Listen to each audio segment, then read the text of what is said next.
di Kompas TV.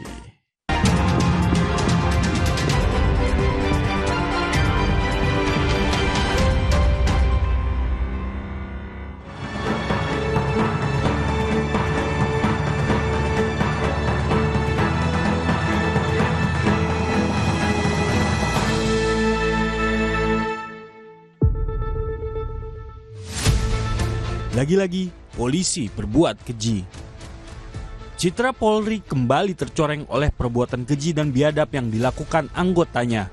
Anggota Polres Pacitan, Jawa Timur diduga memerkosa tahanan. Anggota Polres Pacitan dengan pangkat Ajun Inspektur 1 berinisial LC diduga memerkosa seorang tahanan perempuan.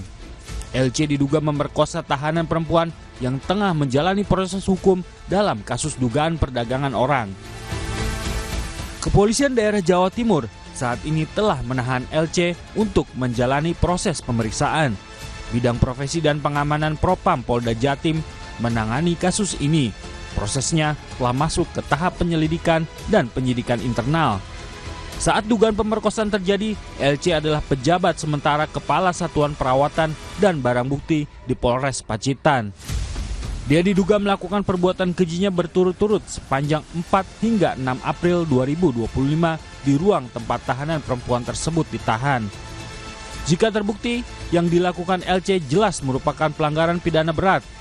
Seorang tahanan yang sedang dalam proses pengawasan dan penguasaan petugas kepolisian malah justru menjadi korban tindak pidana anggota kepolisian. Pelanggaran yang dilakukan LC tidak cukup hanya diberi sanksi etik dan pemberhentian tidak dengan hormat. Polisi harus benar-benar mengusut tindak pidana pemerkosaan yang diduga dilakukan LC. Sebagai seorang penegak hukum dan petugas yang diserahi wewenang untuk melindungi serta mengawasi tahanan, perbuatan keji dan biadab yang dilakukan LC harus menjadi faktor pemberat putusan hukumannya kelak. Perbuatan LC menambah panjang daftar kekerasan seksual yang dilakukan anggota Polri. Pada Februari 2025, anggota Polres Kaimana, Papua Barat berinisial MEP diduga memerkosa 2 anak di bawah umur. Kemudian pada Maret lalu, publik dihebohkan kasus kekerasan seksual yang dilakukan seorang perwira menengah Polri. Ajun Komisaris Besar Fajar Widya Dharma yang ketika itu menjabat Kepala Polres Ngada, Nusa Tenggara Timur, diduga melakukan kekerasan seksual dan pencabulan. Lagi-lagi korbannya anak di bawah umur. Tak cukup melakukan kekerasan seksual dan pencabulan terhadap korbannya, Fajar juga merekam video perbuatan kejinya dan mengunggahnya di situs porno. Serangkaian kasus kekerasan seksual yang dilakukan anggota Polri seharusnya membuat institusi penegak hukum tersebut tak hanya harus berintrospeksi, tetapi juga melakukan evaluasi besar-besaran terhadap proses rekrutmen, pendidikan, dan penempatan anggota Polri. Publik tentu menginginkan anggota kepolisian yang benar-benar bisa melindungi, mengayomi, dan melayani masyarakat, bukan malah menjadikan masyarakat sebagai korban tindak pidana yang mereka lakukan.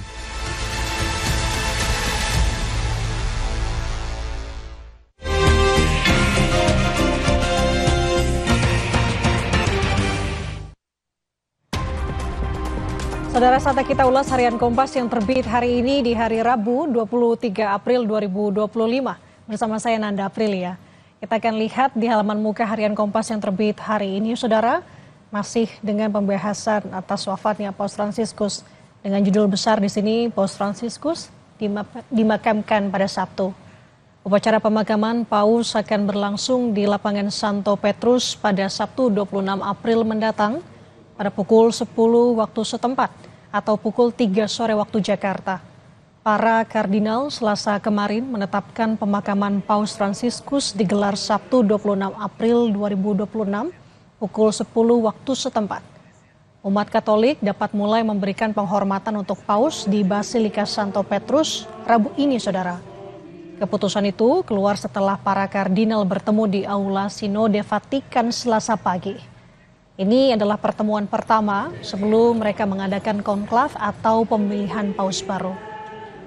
Sementara di halaman muka juga ada sebuah foto berita di sini menampilkan bahwa umat Katolik datang ke Gereja Santa Maria Assumpta di Kecamatan Gamping, Sleman, Daerah Istimewa Yogyakarta untuk mendoakan mendiang Paus Fransiskus Selasa kemarin.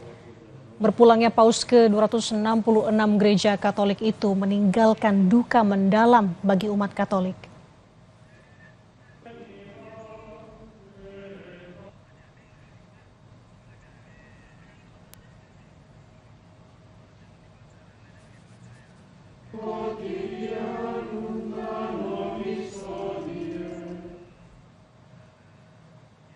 Dan saudara, untuk informasi lebih lengkapnya, Anda bisa membaca Harian Kompas hari ini.